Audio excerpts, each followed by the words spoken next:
Frank's Red Hot is the perfect blend of flavor and heat, so you can use an entire bottle to make recipes like buffalo chicken dip or buffalo nachos, or even things that don't start with buffalo. Frank's Red Hot, I put that on everything.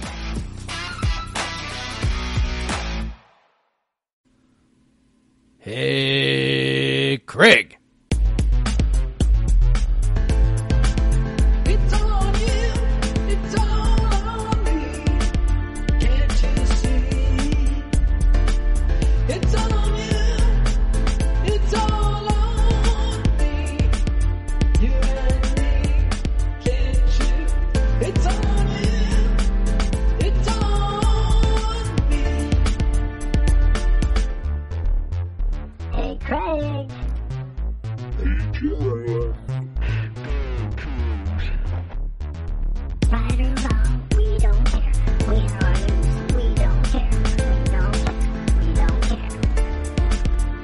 Hey, Jeff.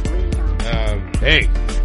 Well, you know, normally we talk about basketball whenever even when we shouldn't first, but right now I'm so mad that I think we should talk about signing day first, which is probably going to get more downloads anyway.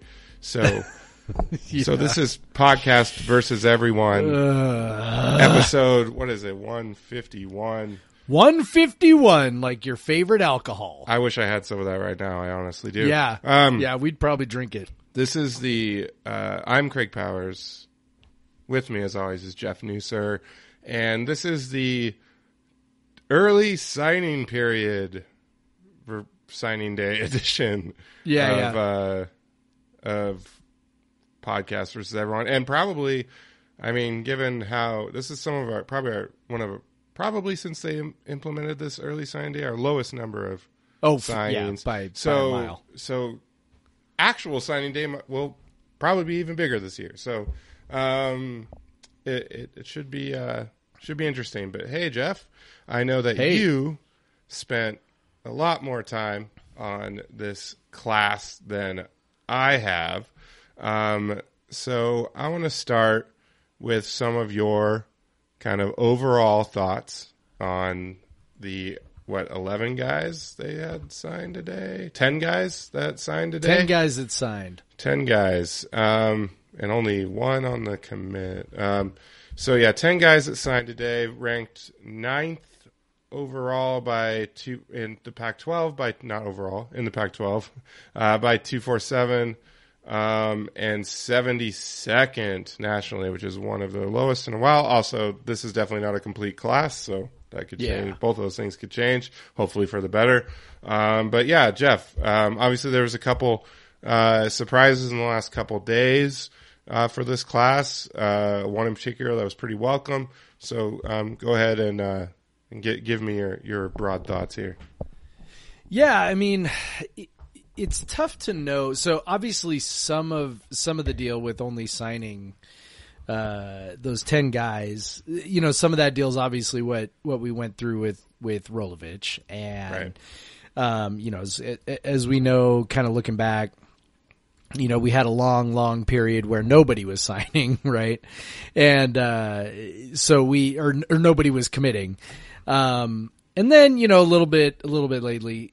So I'm not sure exactly how much to read into only signing 10 guys. There is one other guy who's committed, who did not sign today. When you said that it's the early signing period, the early signing day. It actually is the early signing period. Like, I think, I want to say it goes on for a week or two. So in theory, you know, this other guy could sign at some point, but I mean, most people send it in on the day of, and I'm not sure how much to read into this. Should, you know, as far as like, okay, we didn't sign that many guys. Okay.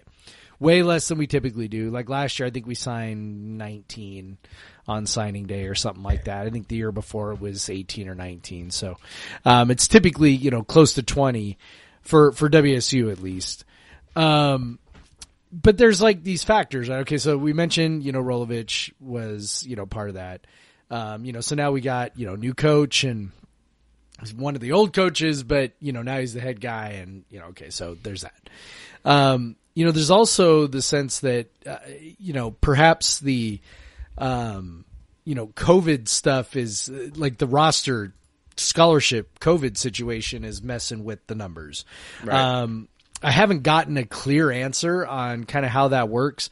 Somebody in the thread, I have no reason to doubt this person. Somebody in the comments of the post that was tracking the signings said that, that the ability to go over 85 was like a 1-year exception, even though we still have guys who will be taking extra years for like 4 years. Yeah. So, now the NCAA could change it up again and, whatever. So, but if they don't, I assume we have to work on the assumption that they're not going to do that. So, perhaps WSU is kind of holding back a tiny bit, in terms of, filling out the class where, normally you would, at this point, you'd be kind of, filling out with some guys and you'd see some late commitments and things like that to kind of, fill it up. We don't see that. So maybe they're just kind of being cautious. I think, the number of commitments in, just across the Pac-12 are kind of down anyway, for everybody. Not just us. So my sense is maybe that's part of it. The other part is, I also think everybody's not really sure exactly how things are going to go with the transfer portal. Exactly what the fallout is going to be from that. As we've reached a point where when people transfer, they get to play immediately. It makes sense that, maybe a program like WSU kind of holds back a little bit, doesn't, fill up their class and maybe they make sure they have lots of space, for guys. And the honest truth is you don't even necessarily know what you would necessarily need in the transfer portal. There's a couple things that we can readily identify that we would need. I think offensive line, is really obvious. Losing Liam Ryan, losing Abe Lucas. Okay, right. Great. That's, and then Cade Beresford transferred. So yeah, offensive line's a big one. Linebacker, probably trying to add a linebacker. I think we're recruiting a transfer linebacker from Nevada. So I assume linebacker. So running back, maybe you'd like to add a running back, so there's all that stuff, right? But what if all of a sudden, somebody transfers that you're not expecting, right? Like what if, a wide receiver transfers, right? And like all of a sudden you think, okay, we're okay at wide receiver. And now, wait a minute, we're not okay. I just wonder how much of this is just flexibility. So I guess that's all like a really long roundabout way to say, that I don't think it's anything to worry about. I don't think it's anything to feel like is concerning. I think the quality, I'd be more concerned if the quality of the commits was bad. But they're not. They landed, a tight end, yesterday as we're recording this on Wednesday night. On Tuesday, they got a commitment from a tight end who's a borderline 4-star kid. So, in the linebacker, Tariq Al-Ukta, I think is how you pronounce it. He seems to be very, very good. I just think the overall quality is fine. So I'm not super concerned. All right. So there you go. That's kind of my overall take on it. Yeah. So, it just feels weird to talk about such a small class, and yeah. Like you said, and it doesn't feel done at all. And this early signing period is very strange. It seems definitely to benefit the coaches more than the players. And it doesn't there's so much time, so many things happen in the off season with roster churn at this point. Like you said, you don't know what's going to happen. So it's weird that we have all these guys that sign, in December, before the season is even really over for over half the teams in the country. And before, and it's just, I think some of it came about because, you had a rise of players who were graduating high school early and coming to school early, and so they were actually coming to school before the traditional signing day, and so this kind of gave them an opportunity to kind of normalized signing before that period. And so, but now it's just come the big signing day. This is definitely more of the commits happen sign now than they do in February generally. And now it's, February becomes a transfer portal time or whatever. So yeah, it's just weird to assess it, but I'm with you. There's definitely, especially the top end of the class, solid players, Pac-12 players. Just that one offensive lineman is a kind of scary. We've went from having way too many offensive linemen on the roster to, kind of just about what you need, but not really sure what the talent is on those guys because they really haven't been able to, or even been able to show much, or maybe you're a little concerned that, like Liam Ryan held down that left tackle spot for a long time, after moving out from guard and, was fine, but like never, not super outstanding, but in the like one play he took off in the Apple Cup, his backup got like absolutely abused. Right. So, yep. I mean, that it doesn't, you mentioned transfer portal offensive line. I don't know how often, like, it just doesn't seem like offensive line is a huge transfer portal position. It doesn't seem like we've picked up any guys in the transfer portal from offensive line. You get like JUCO transfers and stuff, but, so maybe there's some in there, but yeah, going into next year, it feels like there's definitely a risk of offensive line going from being a strength to a weakness, and we only picked up one guy so far in this class to maybe help that. A couple safeties, wide out, one linebacker. I mean, it's just when it's so small, it's like you're not going to see a bunch of guys in one position. But obviously the tight end, that's a clear marker of a change in offensive philosophy. Obviously we talked about how Eric Morris is an air raid disciple, but willing to use a tight end. He's not a pure air raid like Leach. And it's good that they went out and got a big athletic dude to fill that role. So, that's good. I did hear they played a little interview, Jake Dicker with, during the basketball game halftime today. And I liked how he said, he still wants to play fast on offense, have explosive offense and be multiple. So I think he at least thinks about offensive success more than, rather than we want to control the clock. We want to be in, whatever. We want to impose our physicality, which is what we were kind of afraid of. And then, just signing, going out and getting an athletic tight end that doesn't seem like necessarily a blocking tight end, it looks like a guy you're going to want to throw the ball to, is pretty positive, and a solid recruit that probably had more offers from Power 5 schools than the rest of the class combined. So yeah, that was a pretty exciting get. Maybe if you want to be super positive, maybe a harbinger of things to come. Maybe the staff that Dickert's putting together can bring in, some solid players and can win some battles.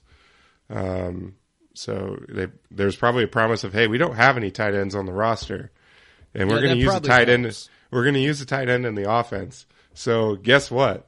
You're playing next year. Yeah, and he's enrolling early too. So that's a good sign. I think he definitely is. When I watch him, when I watched his video, definitely light for. Pac-12, the rigors of Pac-12 play. He's 6'6", but he's 230. He probably needs to be 250, 255, right. To be 260, to be where he needs to be. So, but, the the things I saw out of him that I really liked was, he can really run.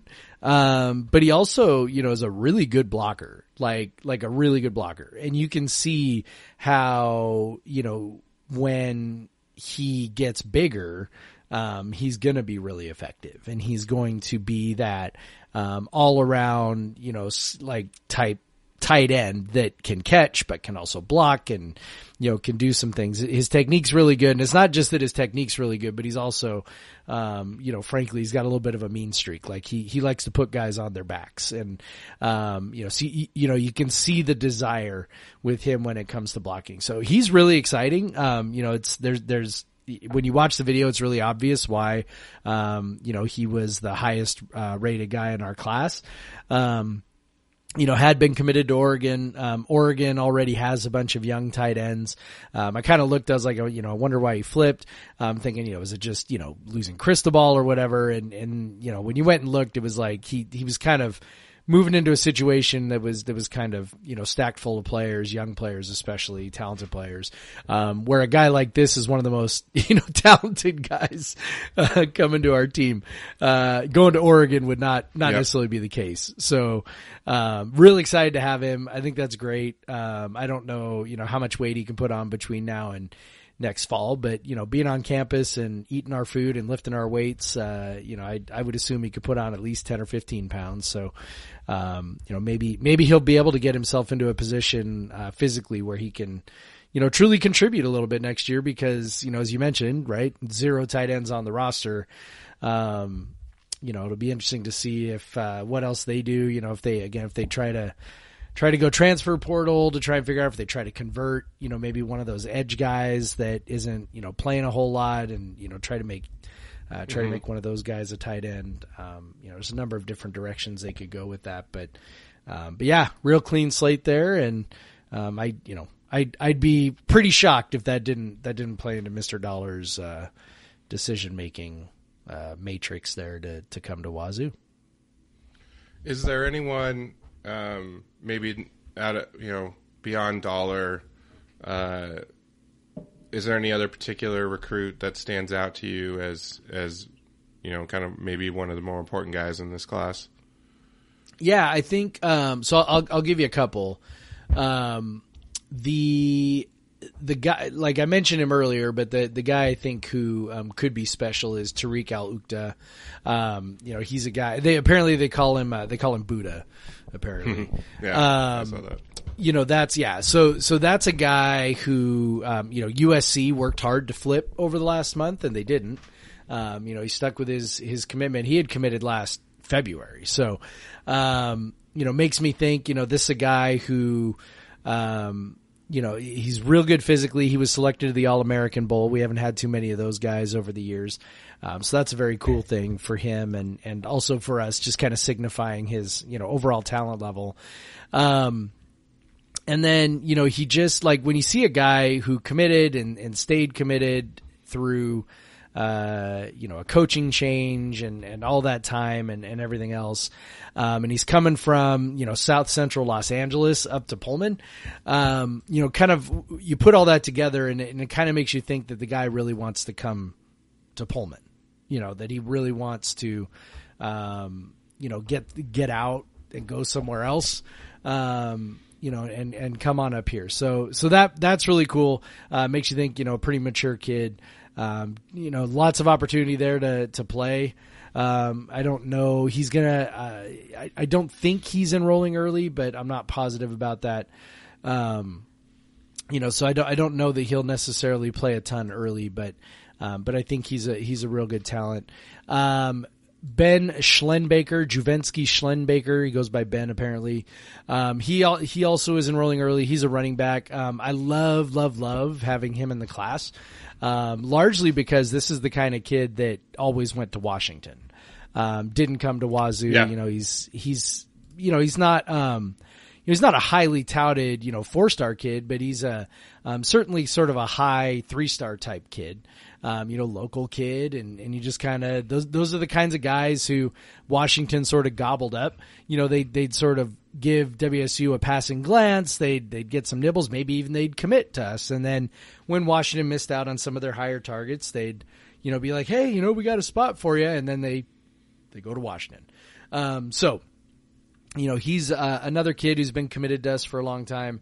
Was committed to us, even before all the coaching stuff and before Washington's coaching stuff and everything else. So, very exciting for him. And again, another guy who potentially, could play right away. I mean, we don't have a whole lot, going on at running back. We got, Nakia Watson and then I don't know. So he might play. He's a big kid. He's 6 foot 220. So big kid, bruiser, good speed. He'll kind of remind people, I think, of Deion McIntosh a little bit. He's a little shorter, a little stockier, but similar kind of running style. And then another guy I'm really, really, really interested in, is actually Schlembacher's teammate. So I said I'd give you 2. Now I'm giving you 3. His teammate, Leighton Smithson, played 1 year at Squalicum. Mostly known for being a wide receiver, played some quarterback. It's just like we kind of, when he committed, we all went, oh, okay. He's kind of an okay receiver, I guess, low 3-star kid, just kind of like, all right, okay. They're going to turn him into a safety. And when you look at his athleticism and his frame, he's 6'2", 180. So, tall kid, but you can see him easily putting on another, 20 pounds. And with his speed, he could be a very, very interesting defensive back prospect. So that's another guy I'm interested in. Those are the guys. I do think of all the guys who are going to play right away, probably you're going to see Sam Lockett first. Sam Lockett's a JUCO kid, Gonzaga prep, walked on at Utah State, transferred to City College of San Francisco, signed. He's the lowest rated recruit in the class, but I think he'll probably, they may find a spot for him. I wouldn't be shocked if he backed up his old high school teammate Armani Marsh at the nickel spot. But yeah. You mentioned which players maybe enrolling early. According to 247, it's Dollar and Schlembacher, and then Hudson Cedarland, 6'4", 220 linebacker who did have offers from Minnesota, Oregon State, so he did have some he also had an offer from Dartmouth, so he probably got good grades. So he's from Gig Harbor, which is an interesting place, to come from. Yes. Just over the bridge from me. But yeah, so, he could potentially at a linebacker position. It seems they were, in the guys that were early enrollers, it kind of seems there's some purpose there. You're looking at a tight end. We don't have those. And so if we're going to have a tight end in the offense, running back, we're pretty light there too. And then linebacker, we just graduated our starting middle linebackers. 2 guys who have started about 300 games between them. Yeah. So 2 guys who literally played more at WSU than any other players ever in the history of the school. And then now they're gone. It seems it's good that those are the 3 positions that are coming in and that are going to be here for spring ball and all that. That's nice to see. And he's got size at least already. A frame to put muscle on and all that. You're just curious to see if I haven't watched his film too much, his speed or anything. Let's be honest. You and I watching videos like, yeah. So I don't know how much we take out of it anyway. So it'll be interesting to see if he, they're bringing him in to see if he can crack the depth chart early. He was rated a little higher by 247 Sports than some of the other sites. So he was there's a number of guys in this class like that, where 247 had them as borderline 4-star kids, and then you see their composite quite a bit lower. So and I tend to, I don't know, man. The composite I think is good, but sometimes I'm also like, if 24/7 has them rated highly, I sort of raise my eyebrow a little bit, because I think 24/7 does a better job than anybody in the country of sort of paying attention to the most number of kids. Right. Rivals, I think, does an okay job, but they tend to really focus like Southeast and Texas and California. And then ESPN obviously does just kind of a shit job. Yeah, they do like maybe 300 kids, or like they don't even pay attention beyond that. Right. Really. And so, which, whatever. I guess that's their business model, right? Like, if they're looking for, a national type perspective, then I mean, all those kids are going to your biggest programs. So if you look at this class on Rivals, there are a lot of 2-stars. Yeah. So guys like Lockett, Smithson, Grays, Seth, Cedarland, they're all 2-stars on Rivals. But like you said, they don't cover the West Coast all that intensively. And definitely not the state of Washington. Definitely not the state of Washington. Washington. Which is half of our class. Yeah, which, if y'all think that is going to win the Apple Cup, then here you go. Here you go. We're never going to lose another Apple Cup. Yeah. That's how this is going to go. Yeah. just load them up. Babe, yeah, I will say, by the way, you and I and others have sort of poo-pooed the rhetoric of, we are going to recruit Washington. But they put their money where their mouth is on this one. Now, maybe some of that just has to do with the fact that Washington is, a total mess right now. So maybe that's some of it, but they did. I mean, half the class is guys from Washington. That's, that's, it's tough to argue with that, when they say that, cause we kind of go, well, yeah, that's an easy thing to say, but can you really pull it off? I mean, Mike Leach got to a point where he just like gave up recruiting Washington. He's like, anybody who's any good is going to go to Washington, and anybody who's almost good is, if they commit to us and Washington changes their mind, then they're going to flip. And then anybody who's not very good, those are the guys we're probably going to get. So, why even bother?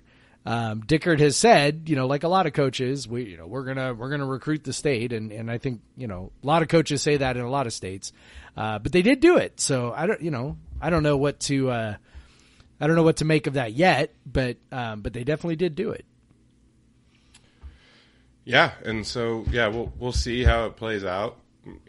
Like a lot of the guys they got from Washington were the highest rated guys in the class. Obviously Schlembecker was pretty highly regarded and had an offer from UW and all that.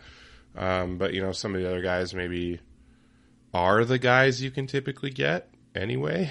So, but maybe it works out. I don't know. Like, obviously we just mentioned, like,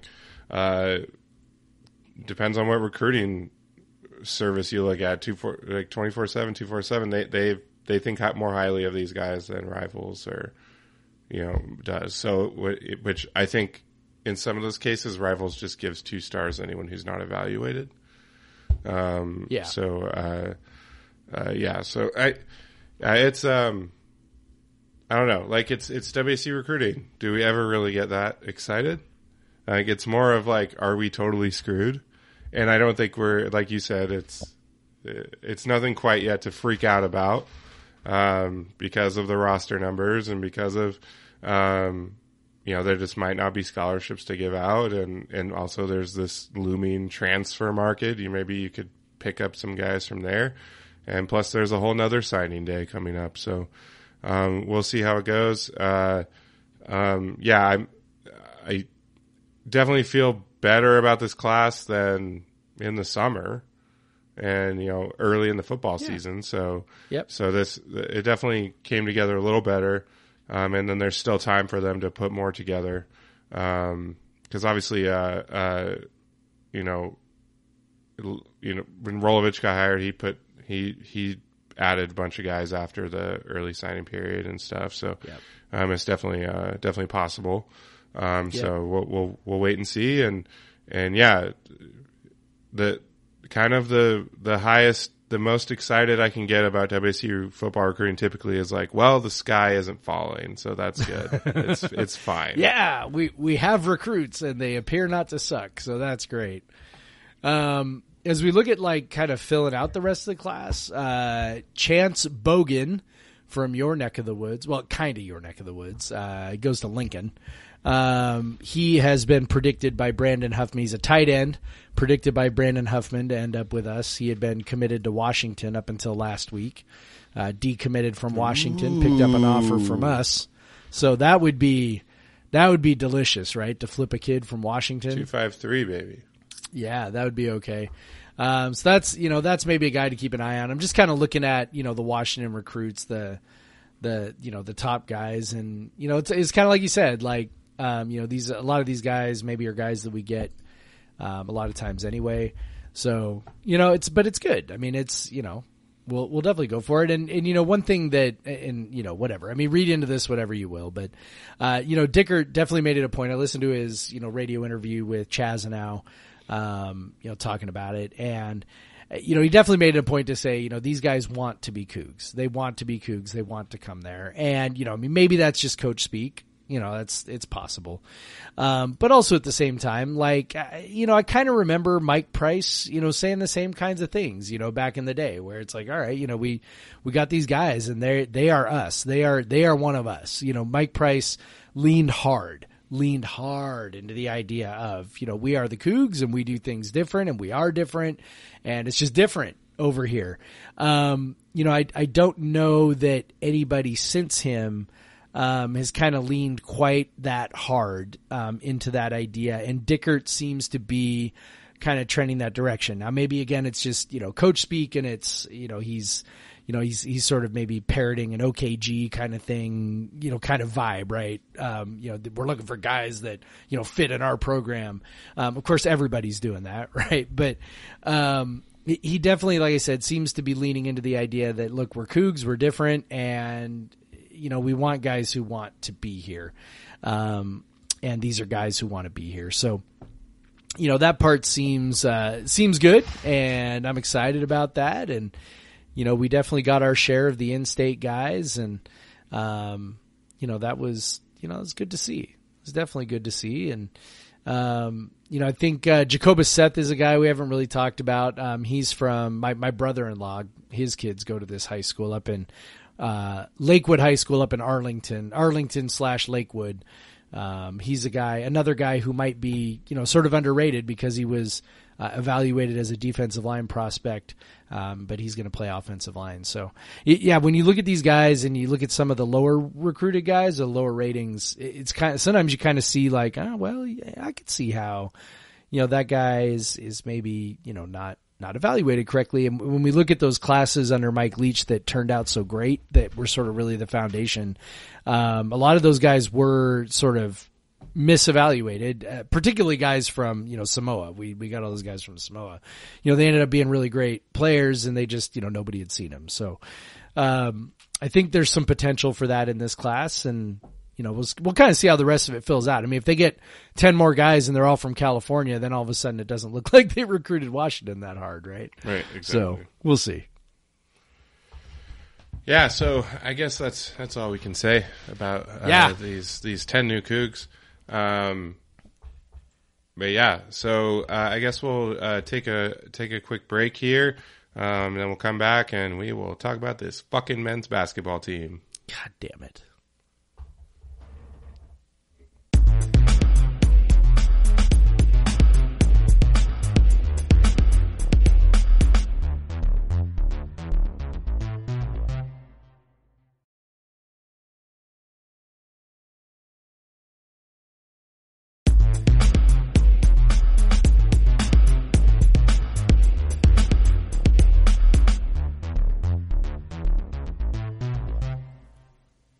Back. Well, Jeff, what are you drinking to drown the sorrows of that loss that literally just happened before we started recording? son of a. In fact, I was sitting there, I was like, maybe Craig will decide he doesn't actually want to record tonight, or things got too busy tonight again, and maybe we'll just like skip it for this week. We don't got time the rest of the week to do it. I know, but I was just like, maybe we just won't. I don't know. I don't really want to talk about this basketball game. I am drinking Only the Tip, which is a double IPA from Rainy Days Brewing out in Paulsbo. So my family drives occasionally out to Paulsbo. My wife thinks that that Paulsbo is cute, so we'll go to Paulsbo occasionally, and so I'll stop by Rainy Days. This is a double IPA brewed with spruce tips, so it's very piney in that sense. It's got that kind of tree. kind of that tree, flavor to it. Very West Coast, very bitter. Just kind of like, really just classic IPA, kind of flavors that you don't normally get in too many IPAs anymore. So yeah. And it's like I don't know, 9% or so, which was, as far as the things I had in my fridge without cracking open something that was barrel aged, I was like, yeah, that'll do the trick. Let's get the 9%er out after that basketball game. Yeah, you gave me a can of that. I don't think I actually drank it. I think it got thrown in a cooler for a basketball, football. How about a football game? Football, maybe. For a football game, and maybe someone else drank it. So it no longer is in my refrigerator. That is all I can deduce happened. I did not drink the beer. Well, I'm sure somebody enjoyed it. Yeah, I'm sure they enjoyed it. So I am currently decided to have not a 12 days, but a 13 days of Floodland leading into Christmas. I was going to do 12 days, but I was sitting a couple days ago and I was like, I'm just going to start tonight, and I'm going to call it 13 days of Floodland beer, because I have a lot of it, being a member of the brewery, and I max out every allocation I could possibly buy because I just can't I am physically unable to say no to any of the beer because I like it so much. So I have lots and lots and lots of bottles of Floodland.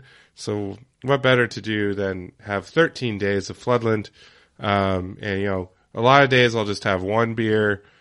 There'll be certain days like Christmas, I'm sure I'll have more. When we're having like a Christmas dinner before Christmas with my sister and mom, I'm sure I'll crack open a few of those now that my sister is no longer with child and can have an alcoholic beverage. She will be very excited to have some Floodland beer. But the one I am drinking tonight is called Shiro. And if you know your plums, then that's familiar. It is a beer with Shiro plums. So he always dates the beer by the year that the fruit is from. So this beer was created using 2020 harvest Shiro plums. That were grown organically at Fillory Fruit in Okanagan, Washington. It represents the harvest of a single old plum tree. So it is a plum beer, very tasty, like many Floodland fruited beers, just delicious, mildly acidic. So I can drink most of the bottle. I gave some to Amanda before I came on the podcast, but yeah, so if you check out my Instagram, I'm going through those 13. So there's going to be I'm going to post a picture of a bottle of beer every single day, and it's always going to be a Floodland beer. Very exciting stuff. The content that you want. Get on over there at Craig W. Powers for the 13 days of Floodland. So yes, Floodland I just beer. End up jealous, dude. Yeah. Like I just always end up like, it's very good. Envious of all the Floodland. Yeah, you should, because it's very good. You're such a good friend. I know. Yeah, you should be jealous of me. I fucking rule. Yeah. I have all the good beer. I have all the beer. You work hard for that beer, though. I'm not gonna lie. I'm not gonna lie. You work hard. You drove up to Seattle to get that Floodland, and so yeah, I have to pick it up. and it's only like specific times. Like, so right. There's 5 releases a year, and then you get basically 2 different weekends. In like, there's like a 5 or 6 hour slot on those days of the weekend. It's like a Friday and Saturday, and sometimes a Sunday that you can pick up the beer. So if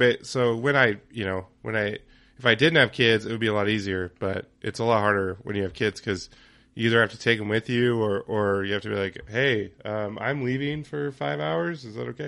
I mean, it's at least like, it's at least like 2.5 hours to get up into Fremont where they are and come back down to Tacoma and hit the traffic in Fife, because that's the only thing that Fife is good for, I guess, is traffic and good schools. I don't know how those two things are related, but those are 2 facts I know about Fife, is that when you go through Fife on I-5, it's a fucking mess, and also a lot of teachers like to teach there because it's a good school. That's all I know about Fife. But yeah, so yeah, I have to drive up there and get it. I have to like plan it out. Can't just go buy it whenever. Yeah. Floodland, check it out, but you can't. Find a friend. Find a friend who has a membership. I was gonna say, you can't say check them out. There's no way to check them out. Like, if you ever, so your best bet on trying some Floodland is obviously 1, having a friend who has a membership, or 2, most often you'll see it on tap at pretty much the only place that you'll regularly see it on tap is the Masonry in Fremont. Yes. So check their list. They may have a Floodland beer once in a while. So if you want to check and see what all the hype is about, because there's quite a hype. So I've been doing this, and then I get a DM on Instagram, and a guy says, "Hey, sir, good day. Sorry to trouble you. Are you the member of Floodlands?"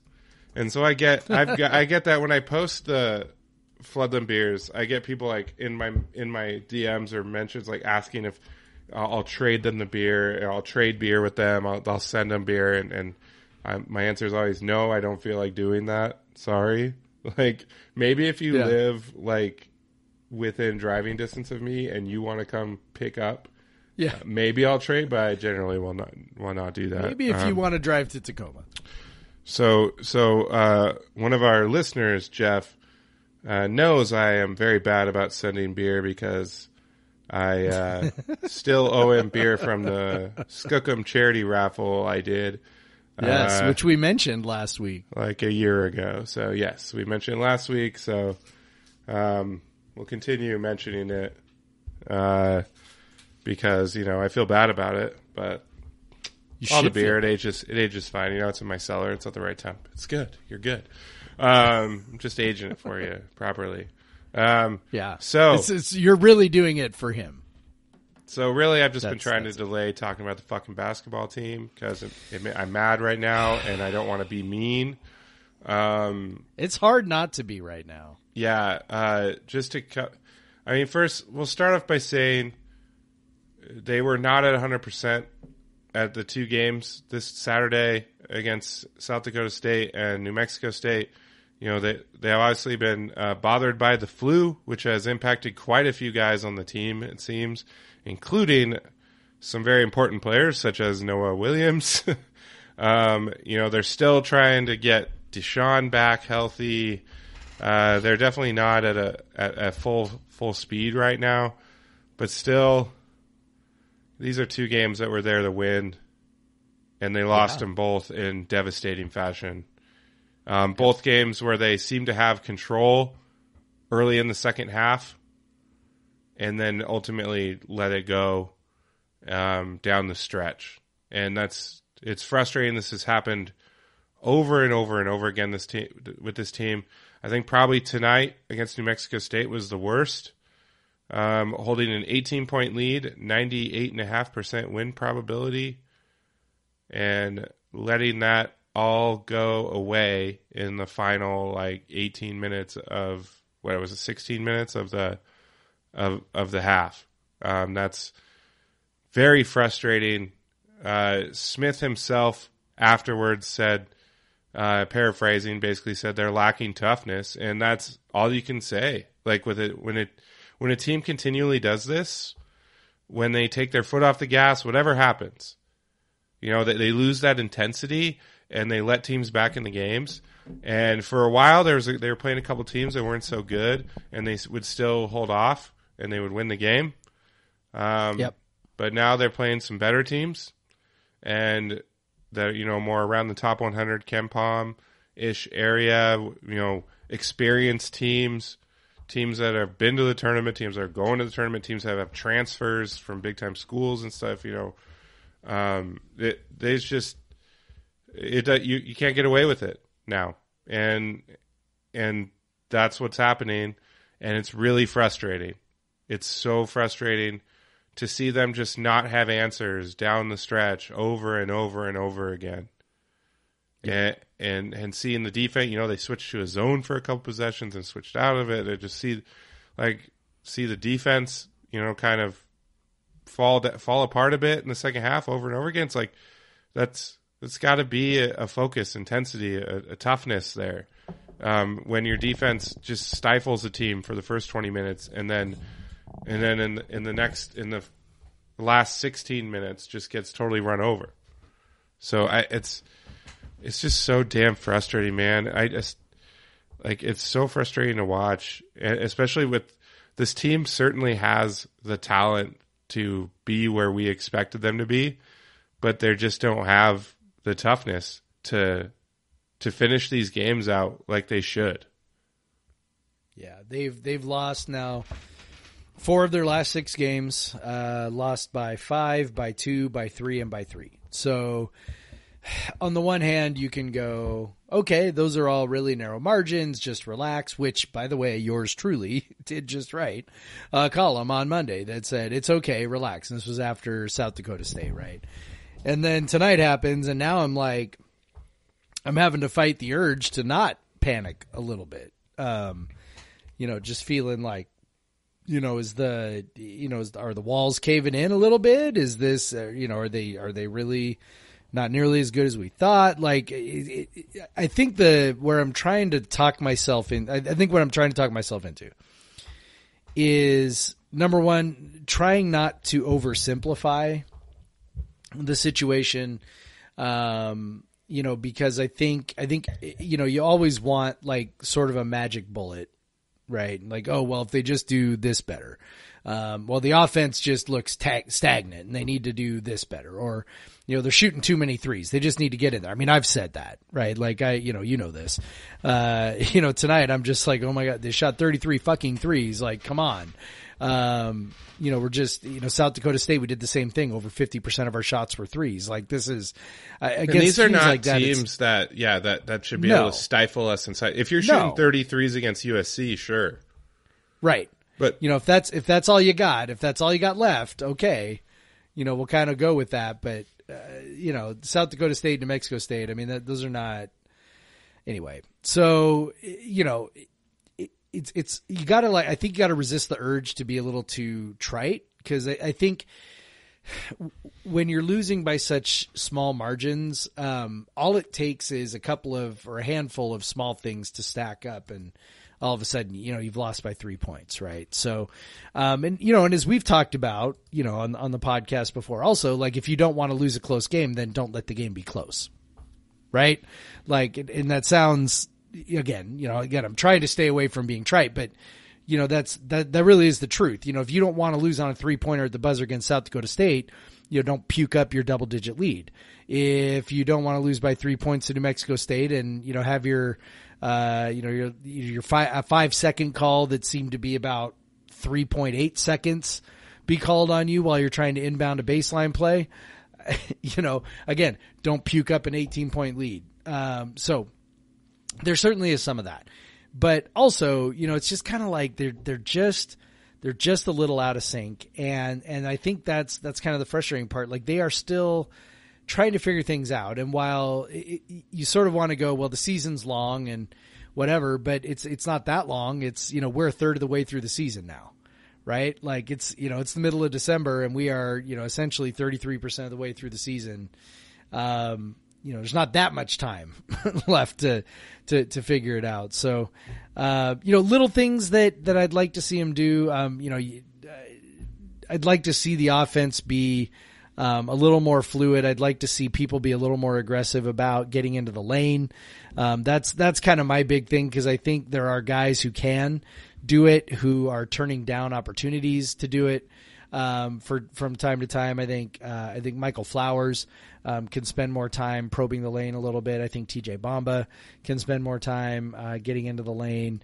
I don't know if Noah really can. I think Noah's kind of doing what he can. He's taking his opportunities to get inside. But, I just think that if things are going to open up for them offensively, they've got to make more of a concerted effort to score around the basket. And I think if they're able to do that, that'll clear up a lot of things. And then you mentioned toughness. I really think they miss Isaac Bonton, and you wouldn't totally think that, but these long scoring droughts have been a thing for 3 years. The difference between last year and this year is that, the defense was so good that, when they'd go through these long scoring droughts, like, they had the ability to just sort of like, buckle down and double down on just being really, really good and locked in defensively. And, so you'd have these long droughts, but, sometimes a lot of times you'd survive them because you weren't giving up a lot of points going the other way either. This team, when they don't score, man, they seem to start to panic a little bit, and the defense goes to shit. And, it's hard to watch, and I don't know. I don't know how you coach more toughness into a team. That just seems like such a personality thing. And maybe we expected. Maybe this is the thing. Maybe we expected too much too soon. Yeah, they are still a pretty young team. And the experienced guys who came in, Flowers he's done some really great things, but he just is not. He's not Isaac Bonton, right? He's not leading from the front. He's not demanding the ball. He's not, he's just not that. He's not the tone setter, for the team. So, you're looking to a little bit younger, more inexperienced guys to do that, and it's not working so far. Yeah, it's, for all the steps Bamba has made, he still, he still could attack the rim more. He's fallen in love with that 3 too much. A guy with his frame should not be at over 50% of his shots from deep. I don't care I don't care how many you're making, man. And he's not, he's definitely regressed to the mean there. He's shooting 39% now. I could see him doing that. The 50% was pretty wild. He's shooting tougher ones now. But yeah, he's at 38 three takes, and 34 two takes. A guy that looks like him with that strength and that ability to get in the lane, needs to be attacking the rim, honestly. But there's some part where maybe he's afraid to draw a foul, because he got a pretty bullshit charge called on him today. Yeah. And, he's had trouble with getting called for traveling when he goes to make a move to the basket. So maybe some of that weighs on his mind. He's like, well, I don't want to turn the ball over. And they're so turnover averse, apparently this year so far, but, that all went out the window today. Yep. They turned the ball over a bunch. 26%. Yeah. That was not a big possessions game. We're at 66, that's below average, and to turn it over 17 times at 26%, that's real bad. I'll also point out that New Mexico State is, even after tonight, is 336th in the country in defensive turnover percentage. It's not something they try to do. We were just getting, and honestly, a lot of gave the ball away. A lot of the turnovers were a bit like that. There were a lot of real bad, lazy passes. Just at the top of the key, they turned the ball over 3 times. Just on dribble handoff almost things. Yep. And it's frustrating. FA just got totally freaked out when they doubled him early. He almost turned it over once, and he threw it right away the next time. And then they stopped doubling him, which was weird. I think because they were hitting threes. But yeah, so that's the thing. They're taking so many threes, stretches where those don't fall. It's like it gets so frustrating. They did have a little stretch where they were just getting like a few buckets in the paint every other possession just to kind of stay afloat. Yep. And then Flowers hit a 3 to push it back to 9. And you're like, okay, maybe they can survive this. But then after that Flowers 3, that made it 56-47. That's when New Mexico State went on the kill run. And it seems like that happens, like this team gets to a certain kind of margin, and then it's like, okay, we did it. We're there. Yeah, they feel okay. And then that may be fine against, I don't know, like Texas State or whoever the heck they played this season. But it's, against Alcorn State or some other teams, or even Winthrop, but you like New Mexico State 13-2 run right away at that point. Like it was, they only went in the next 1, 2, 3, 4, 5, 6, 7 possessions. They only went empty twice. So they scored on 5 of 7. They scored 13 points in 7 possessions.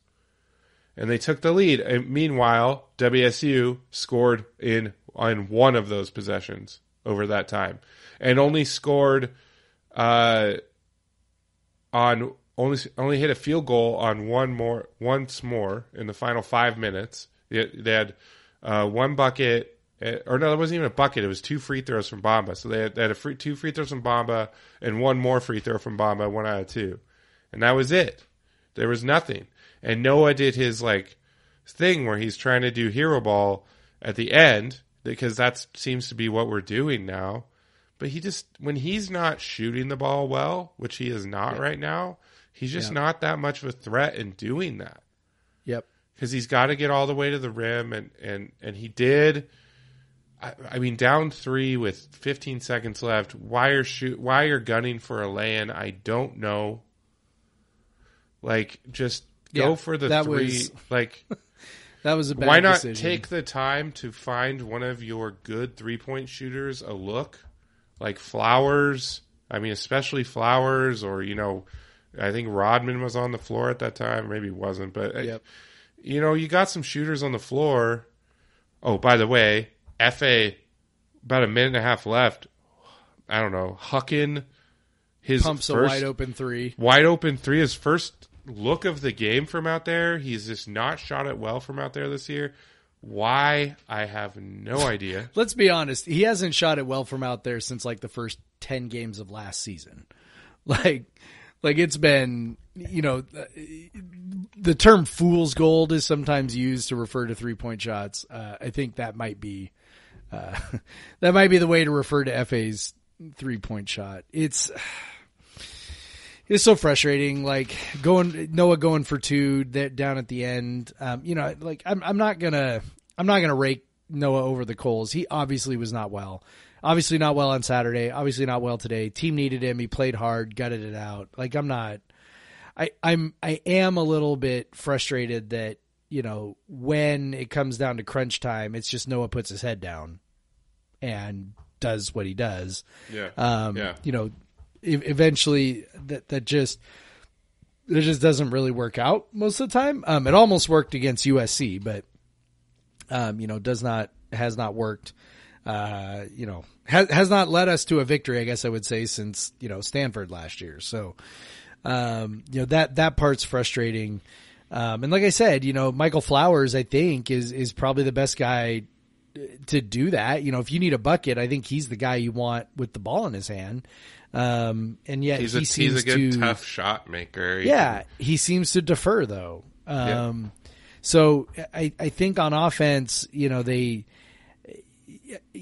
thing I wrote in my column was that the roster construction here is kind of funky. And I think that we have, been so enamored with the compiling of talent that sometimes we haven't maybe thought a whole lot, or at least I haven't. I don't want to project onto others, but I haven't thought a whole heck of a lot about how it's all going to fit together. I just sort of went, well, Kyle Smith's awesome. He'll figure it out. It's kind of janky, man. Like they don't really have a lineup that they can trust on both ends of the floor. They can either kind of go all offense or all defense. And, right now, essentially, it seems like they've been kind of trying to cut the baby in half, and it's actually not really working on either end. And so it's like, I said after the South Dakota State game that, Kyle Smith sort of had some hard decisions about, what direction he wanted to go with identity. And in fact, this week in general would have been a really good week to do that, because if it was a typical finals week, they wouldn't have played tonight. Yeah. So I don't even know what was up with that either. Why they played a game in the middle of finals week, because they typically don't. Maybe it's just a scheduling quirk or something, but you just kind of go, well, this would be a good week to get everybody healthy and reset, and then maybe rethink some things. They don't really have a break like that until Christmas, so I don't know. I don't know, man. I'm sure Kyle Smith is sitting around saying the same thing. I'm sure, the assistants are sitting around saying the same thing. We're not really sure. I think the biggest thing they'd want is to be healthy. Noah Williams sick, Terrell Roberts sick. Jefferson Coulibaly hasn't played in 2 games for some vague reason. Deshaun Jackson has a hurt hand. We are deep, but we're not that deep. And I think the strength of the roster is being able to mix and match a little bit, and, kind of grab guys for times that, make sense to use a guy. And, Deshaun's a guy we really could have used tonight, and he just clearly kind of wasn't able to do what, we need him to do. Missed, 2 bunnies around the rim, and is just that's not him. Early in the season, he was automatic. Yeah. And since he's been hurt, he's played through some injury, played through it a bit, and then they sat him a bit. Like he's really struggled to finish. Yep. Yeah. Yeah. I don't know. I mean, they probably just want to get healthy. Maybe this whole thing is different. Maybe these, tiny little margins are different if they're healthy. But I mean, injuries are part of the deal too. So I don't know, man. Kyle Smith's making a lot of money. I'm sure he'll figure it out. I think the thing that we're all most worried about is that, they're sort of doing irreparable harm to the, to the resume. To the resume. Yeah. So the biggest thing I think we can do is really root for, Pac-12 teams to do well with their remaining non-conference games. Particularly, Oregon plays Baylor. I'm trying to remember. There was another one that was fairly big. On the 22nd, Colorado plays somebody, plays somebody real good. I'm trying to remember who, but yeah. So like Colorado winning that game, Oregon winning that game, those things would be, really, really helpful, because the biggest thing that we need is the ability to stack up quality wins. And, when I looked at this schedule back at the beginning, Colorado plays Kansas. There we go. Colorado plays Kansas. Perfect. Yeah. Hopefully, I don't see it, but yeah, no, I don't either, but it's at least an opportunity, right? When I looked at this schedule for us, I kind of went, well, it's kind of tough and sneaky tough, right? You're playing a whole lot of mid-majors that are actually pretty decent. Mexico State's usually good every year. South Dakota State, right? Like we just kind of looked at Boise State. They very clearly scheduled a bunch of teams they thought would win their conferences. Yes. These last 3 games, Weber State, South Dakota State, New Mexico State, those are teams that are, on the margin of like would be as they would be kind of like a like a 9th place Pac-12 team maybe in terms of like KenPom quality, but they run through some weaker conferences, and so they know they'll probably stack up their net pretty high and all that. Yep. So there's some gaming in there. Yeah. And they do provide tests, but then you lose the game and you're like, shit. Right. Like and then. But see, like when I looked at the beginning, I was like, well, if you lose a few of these, I mean, that it really sucks. But also, you've still got the whole Pac-12 schedule to pile up some good wins, and you can recover from that. Well, then all of a sudden the conference goes to shit, and it's like whatever happened last year in the tournament was apparently a total illusion. not that anybody expected. Oregon State is obviously the biggest example, but Oregon is part of that. Colorado, again, those are looking like pretty borderline NCAA tournament type teams right now. They don't have quality wins. Really, you're looking at UCLA, USC, and Arizona as the quality opponents with quality wins, and we don't play them that much. We play them. We have 3 games left, one against each of them, and that's it. And it's like, so that's the part where you might start to kind of a little bit is the butt starts to pucker a little bit because I don't know. I just don't know how many opportunities you're going to have for real quality wins the rest of the way. And then, so if you're that 4th, 5th team out of the conference trying to make a case for the tournament, and then they're trying to, distinguish between teams, and they look at you and they go, well, yes, these, mid-major teams are pretty decent, but I mean, goodness, you didn't beat any of them. You didn't beat New Mexico State. You didn't beat South Dakota State. You didn't beat, now we've got Boise State. That could end up being a really good win again, but you got to win it, right? So I don't know. I think they put this schedule together thinking a certain thing about the conference, and the conference has not held up its end of the bargain, which is scary. Yeah. It's just tough to build a resume at this point. Yeah. Cause if you look at their first, there's not a top 50 KenPom team until February when they play Arizona, and that's a top 10 KenPom team. So there's just not a middle. Oregon could play into it. Colorado or Utah could play into it. But really the best team in terms of KenPom on their schedule until they play at Oregon is Boise State. Yeah. So that there's just not a lot of it's almost like you look at it, it's like, well, we need to win a lot of these games. Almost all of them to if we want to get to that Arizona at home game on Thursday, February 10th, and to feel like this is a big game that could, get us into the tournament, we need to win a lot of games before then, almost all of them, because there are not that many good teams. Winning on those road games would be huge, like the Colorado, Utah, Stanford, Oregon ones. Going maybe 3-1, and those would be great. 2-2 at least, or I guess if there's 5 of them. So 3-2 in those, and then probably taking care of business at home. So you're looking at, if you want to feel good about your tournament chances, winning how many games is that? Up until the Arizona game, you got. It's a lot. 13. So 13. 10-3 over those games. Yeah. If you want to feel good about where you are, obviously it's a moving target, but there are things that we do know that the committee likes, and quality wins are one of those things that they probably overemphasize. It's probably the thing they like the most. Yeah, and there really is just not the closest thing. Those quality wins are going to be those road games at Colorado, Utah, Oregon, and Stanford. Yep. So you're going to have to get some of those. You're going to have to get most of your home games, and this team just went 7-4. Right. So never leaving home pretty much, except for one trip to Arizona State Tempe. And Idaho, right? Which doesn't count. Yeah. Which apparently had about as many Wazoo fans as Idaho fans. So yeah, probably more.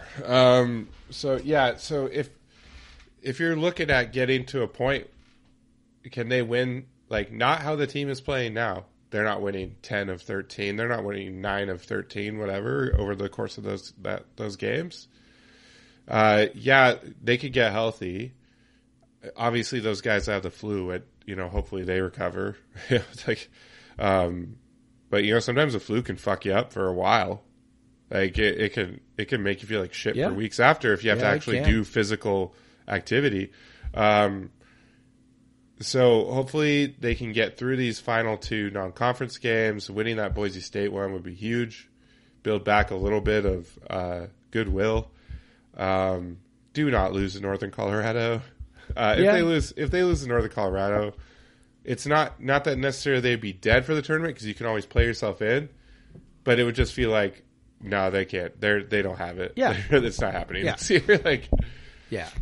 I mean, there certainly is a chance that they sort of rip off a bunch of games in a row. It's not inconceivable. Again, it's, you look at these margins. They're probably better than most of these teams, but yes, but it's just winning the games is right. I mean, you're better than Colorado and Utah probably, but also those are coin flips because you're on the road, and it's probably less than a coin flip because we know how they play. On that road trip, we know how that goes. So, I mean, I don't know, man. Like maybe some of this, bad luck, I guess, in the close games, maybe some of that comes back around. I guess that's what you gotta hope for, right? Is that some of these games that are probably going to end up close, that, maybe we figure out a way to close them out, and, maybe it's randomness that we end up, ascribing, some sort of virtue to, right? Say, oh, they figured out how to get tough. I don't know. I do think they lack toughness. But I do think at the same time, there's other things too, and it's like, I don't know, man. Maybe they can rip a bunch off here, and they lack toughness, and all then of a they sudden also we feel just different. don't have a guy that can just keep things afloat when they're fucking around, right? So it's and they're. They're especially defensively. Someone who sets the tone defensively, someone who digs in. You would think Noah would be that guy, but I don't know. When you got the flu, man, that's kind of hard. He's been sick. I mean, honestly, he's given it his best, but he's playing his ass off. But there's only so much you can do, and we didn't even talk about the refs tonight. But it's like, I mean, let's be honest. Like if that was an evenly, they shouldn't have been in that position. They should have beaten New Mexico by 10, 12 points. But correct.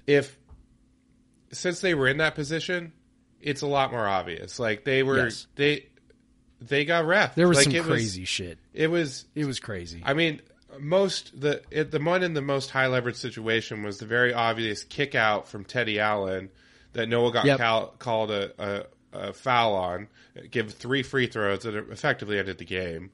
Well, and then we come down the other direction, and Michael Flowers gets his arm hit on a 3-point shot and no call.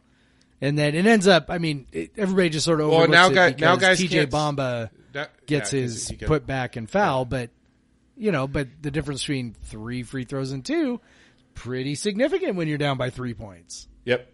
So. Yeah, so and then there's a lot Bamba got hacked on a drive on a fast break. There's a lot of other kind of just uneven calls. I mean, WSU was going inside for an extended period of time, probably expecting to get fouled because they were calling it on the other end. And they just weren't. Like, they were sitting on 2 foul. Like, New Mexico State was sitting on, 2 fouls for a long time. Like, and then they got, a third on an offensive foul. And then there was, I don't want to say Timmy Allen. That's his brother, Teddy Allen. An obvious chicken wing, which we saw Noah get called for 2 games ago.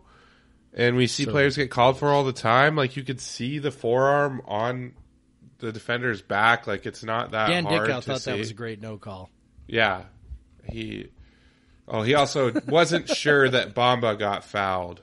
Yeah, the one where Bamba went in for the dunk, and you can literally hear the slap on the arm on the video. And it's like, what the hell? And, that's a good block. And then slap. They show the replay every time. Slap, slap, slap. And Heister's like, I don't know, Dan. That looks like a foul to me. And Dan's like, well, these refs do it. They do a great job. And it's like, does he get paid? Every time he says something positive about referees, it's the weirdest. It's the weirdest thing. It's the most bizarre, weird thing. how much Dan Dickau shills for the refs. Yeah. Like, I'm like, what? Like, I guess like I would get it. Like if you were a player, you know, like, okay, you're trying to stay on their good side. You're trying to get the calls. Dude, you're a broadcaster. Like what? Like, I don't know, man. I don't know. Tonight was so irritating. Yeah. So irritating. Just all around. I mean, Noah shoots 6 threes, goes 1 of 6. Yeah. His down shot to 25% is just, on the year. Yeah. You know, Bamba goes 2 of 7, so that he was being very selective in his threes, and then he's shot 15 in the last 2 games. Yep. So you know, probably they said, you know, he's been playing more too. But still, like they probably said, well, you know, if you can hit him, make him. But maybe he's just not, you know, at volume, he's not going to be that good of a shooter. You know, you see then, you know, Flowers was 5 of 10 from 3. He only took 13 field goal attempts overall. I kind of thought he was only 18% usage. I thought he was going to be like a 25 in that game with Noah being sick, and you know I thought he'd be able to more usage. He probably should be. He should be. Right? You know, at the rate that he at the efficiency with which he's scoring, you know, he should be. But he, you know, I saw him pass open a wide open 3 to dish it to Bamba for a wide open 3. I'm like, dude, you're the better 3-point shooter. You should shoot that shot. That's what I'm talking about with the Bonton factor. I'm like, Isaac Bonton's not passing up that shot, right? For better or worse, you know, he's like, no, climb on my back. Here we go. You know, Flowers, I think, needs to be that guy. And he just, you know, for whatever reason, stepping into a new team or whatever, he just hasn't been, he just has not been that assertive. And I think they need him to be. Yeah. And, you know, outside of one game, Rodman, that one game against, Weber State when everyone shot threes. Like Rodman hasn't shot threes that well. He was 0 for 5 today. You know, so it's just like you just look at these 3-point numbers and you're like, man, I don't know. Like, they're still. It's just they don't have a go-to guy in the paint who we kind of thought was going to be like Deshaun Jackson this year, but even when he was healthy, he was kind of struggling in the post.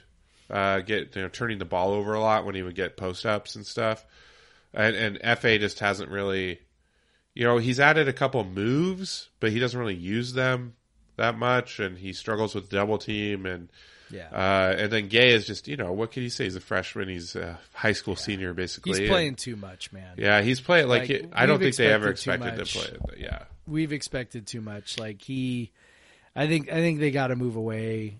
I don't know how you do that, but I mean, I don't think you can. With Deshaun hurt, you can't. With Deshaun hurt, you're not gonna play DeWolf out there for 25 minutes. No, you'd rather play Gay, but still, it's like, you know, he's, you know, tonight he scores 6 points in 24 minutes, 1 rebound, an offensive rebound. That's it.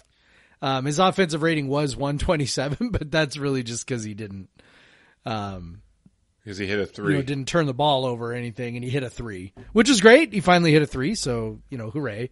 But, you know, it's I don't know, man. He was pretty good against Weber, but when you look back at his last, you know, however many games, he had 6 tonight, 5 against South Dakota State, 14 against Weber State. Looked really good against Weber State, but, you know, very small team. Well, I think that's extremely small team. Yeah. 4 against USC, 5 against Arizona State, 0 against Eastern, 6 against Winthrop. So he's struggling, man. He's struggling pretty good. And but like you said, I don't know what else you do. Yeah, and the thing with him, like he'll make and I think it was with FA too. Last year, people probably gave him a little bit more credit because he makes these eye-popping plays. Like he'll make a turnaround jumper that just looks amazing. He'll you know, a dunk or a block or something that just look incredible because we've just not had guys that could do that at WSU. But at the same time, these guys are young and they're not fully formed basketball players yet, and we shouldn't expect the world out of them. And not only that, by the way, both those players limited game time, not just like in college, but just like overall. Yeah. Right. So like players that grew up in the United States, play, thousands and thousands and thousands and thousands of minutes of basketball at a pretty high level, whether it's their high school team or their AAU team or whatever. These guys, Gay, Abogidi, they don't have that, right? Because they're relatively late to the game. So, I think that plays into it too. 'Cause I think you see it especially when they're both on the floor at the same time. Things sometimes get a little clogged up. Spacing gets a little bad. They just don't always have a good feel for where to go and where to be on the floor when when they're on offense, because they just are like, that's a thing that you get from playing a lot of minutes. Where's the soft spot in the defense? How do you make yourself available? Those kinds of things. And those seem to be the things that both of those guys struggle with the most.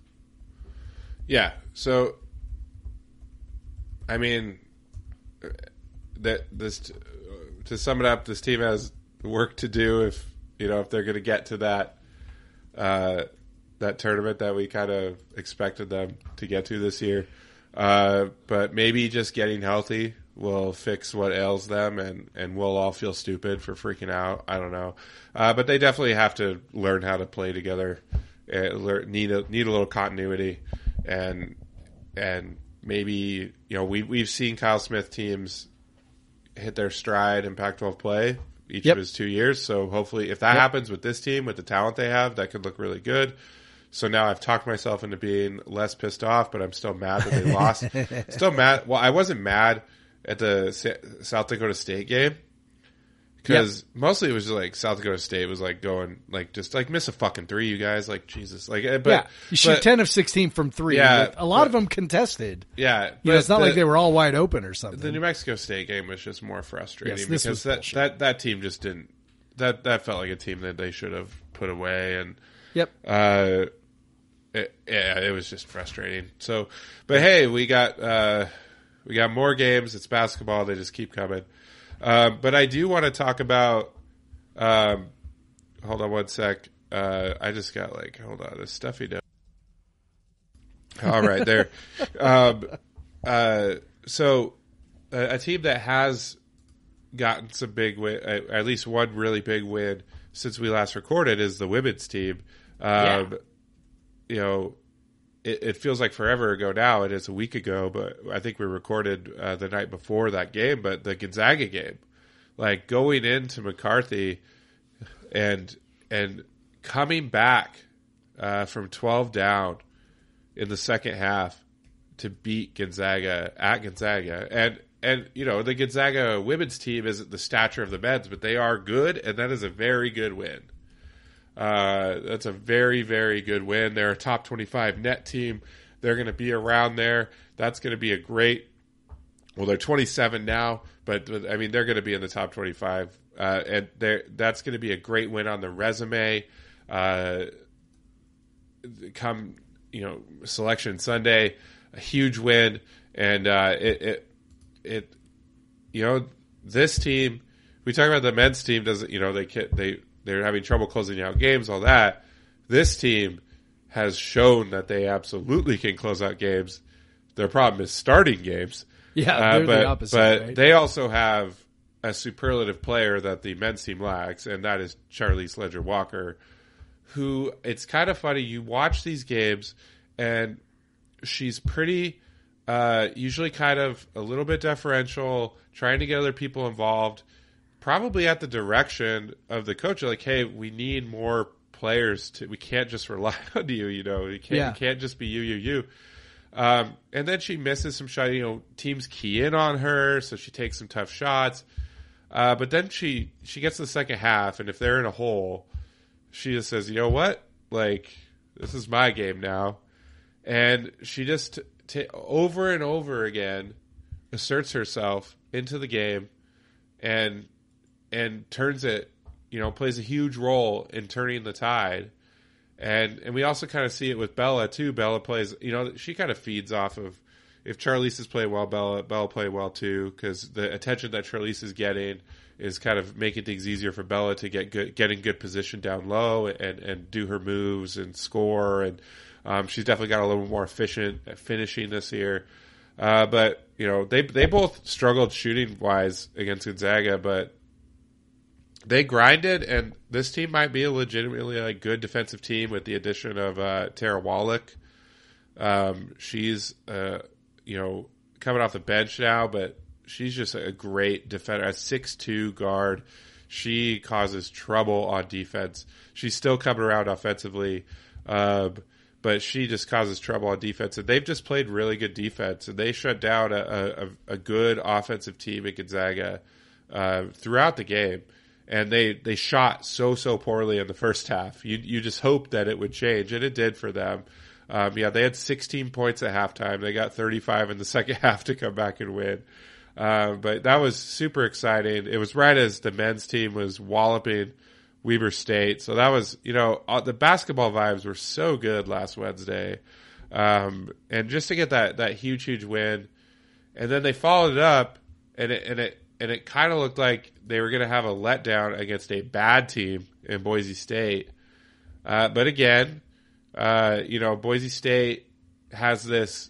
It's pretty funny. They had this smaller guard, Anna Osley, who I think probably doesn't generally shoot a lot, but she's a outside shooter, and she hit 4 threes almost all in a row to end the half in the second quarter. And after WSU had come back and taken a lead, she just erased it. And the Boise State had the lead going into the second half, and she was a big part of it. And I think that the players took offense to that because they kind of abused her after that. So Ula, so late in the game, she went for a 3 while they were down 4-7 or something. Ula swatted her hard. And then I think Ula thought it was going out of bounds, so she started kind of screaming and flexing. But then it didn't go out of bounds. Osley picks the ball up, tries to shoot another 3, and Ledger Walker blocks her. And then Ula knocks her over. They call a foul. It was a pretty funny sequence. It's like they knew that maybe she was talking shit. I don't know. But they were hell no. But yeah, just that second half. Charlize took over. She finished the game with 23. I think 19 of it was in the second half. She had the clinching steal. She just ripped the ball out of Boise State player's hand and took it the distance to score. And she really she's got that instinct that no one on the men's team has. And so, sometimes close games are luck, but also a superlative player who's good on both ends of the floor, like Charlize, could just take over a game at the end and win it for you, which she's been doing. And to give credit to other players too, but really she kind of sets the tone. And her sister kept them in the game early when no one else was really doing anything. But then her and Bella in the second half really came on, and they were able to come back and win and kind of take control of the game in the third quarter and kind of coast to victory in the fourth. And it's good to get that win. A close win over a bad team like that, you still drop so it kind of, in terms of net, it kind of undid what they got for beating Gonzaga. They kind of dropped back down for closely beating Boise State, who is, let me look real quick, 259th in net. So yeah, it's a weird thing, but obviously what we talk about is the wins are important. They got that Gonzaga win. Their net's going to go up in Pac-12 play with a lot of the teams they play. Getting just a quality win on the resume going into before Pac-12 play even starts, which is what they did last year. They had to get them all in conference play, but now they have one out of conference play, probably 2 if you look at Miami as well. So they're set up well for Miami's at 79, but they could rise. Who knows? But they have some nice wins, and now they're gonna get opportunities. And one good, probably a little bit of good news for them. I don't know how they feel, but not good news overall. But there's been an Omicron outbreak at Cornell, so they've canceled all their athletics. So the women's team was going to play 2 consecutive days on the road, one Saturday in Provo and then Sunday at Cornell in Ithaca, New York, 2,000 miles apart, 2 straight days. But that Cornell game was canceled, and so now that this BYU game on Saturday is their last game, and then Pac-12 play starts, and it's all Pac-12 play after that. So they got one more game, and then it goes. Yep. I don't know. I somehow pinged Siri there. I don't know what I said there. Good work. Nicely done. All right, so that was all me, Jeff. What do you have to say? Yeah, well, that was good. It's kind of like signing day. Like, you paid attention to that, and I paid attention to signing day, and between the two of us, we know a lot of shit. So yeah, there we go. That's kind of what I'm thinking. Yeah, so the beat BYU. They'll be 9-1 with a couple nice wins. That BYU game would be huge. That's a resume maker type of game, man. BYU's a good opponent. Like you said. BYU's top. So BYU's 28. Yeah, so that's an opportunity for a quad 1 win. And honestly, it's a loss that probably wouldn't hurt them that much. But correct. That's true. I mean, I think it really is kind of a nothing to lose type game, and if they can pick that one up, then that's the kind of stuff where when you're looking at, look, as the Cornell we know, game right, would have done nothing for them. Cornell correct. is 282. They were just filling out a schedule spot. They lost a spot because another team bailed out on them. They had to fill it in late. They ended up with that weirdness. But Cornell, there was a good chance they lose that game because they just had to fly across the country overnight and play another game like at noon.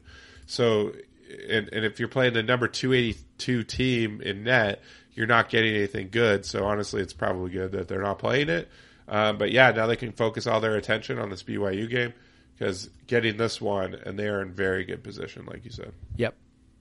You feel really good about that, and as we talked about, like the committee tends to grab onto like games where you show them what you can do. Yep. Right. I mean, that's kind of how they got in last year. Yep. Right. Beating, Arizona, and it's just kind of like and UCLA. And UCLA, like you show them, hey, we can compete at this level. That's what you want to see. So this is a good opportunity to do that, and I definitely will. I assume it's available to be watched somewhere. WAC. So WCC, not WAC, but so the Gonzaga game was streaming on WCC. So I imagine the BYU one would be the same. But right now they don't have any. Usually on the schedule they have like watch how to watch it, but this one does not have that. So we'll see. We'll see. We'll see how that goes. Because I don't think they've had a preview up on the site yet for it. So,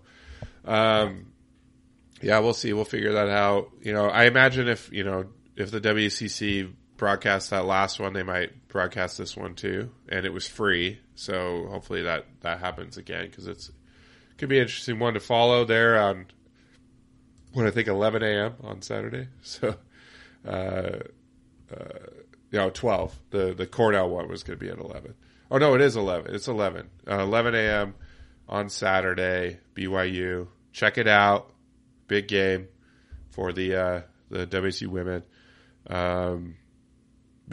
And I honestly, I was wondering about their quality a little bit, but that Gonzaga game showed me they can play some D, and again, like having those good players like gets you through. So, they're a tight rotation, but maybe it'd be nice if the men could figure out their tight rotation and then roll with it. They went with kind of a tight rotation tonight. Yeah, because so maybe many that players was are as much sick to do and with, injured. Yeah, may have been as much to do with that as anything, but yeah. Anyway, yeah, I don't know, man.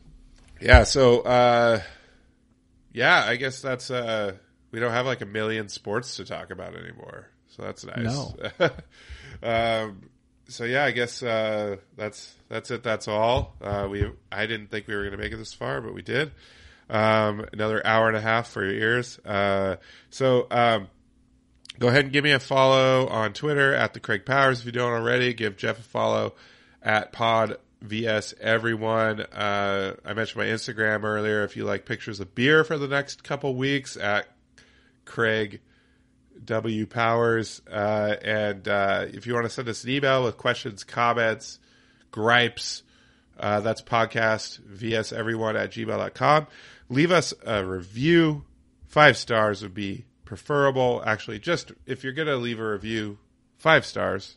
You'll leave a comment, whatever. Tell people what you like about the show. Maybe it'll speak to them when they're perusing it on iTunes or whatever. Tell a friend, if you got a Cougar friend. Yeah. I when I was walking out of the Apple Cup, this guy, he asked me, "Are you Craig Powers?" I was like, "Yes," and he immediately said, "Hey," to his friend, "Hey, this is the guy on the podcast I told you about." And that's the part that made me feel good. I'm like, "Oh, you told your friend about my podcast? Yeah. That's so nice." So yeah, you got Coug friends. They complain that the Seattle media doesn't treat the Cougs well. Send them our way. We talk about nothing but the Cougs for a goddamn hour and a half to 2 hours a week. So what more do you need? Plus you get Preston on the podcast. He'll outside of football, he'll come in probably every couple weeks, give you an episode, and so lots of content on this feed. Tell a friend. Yeah. The winter is long. The nights are dark.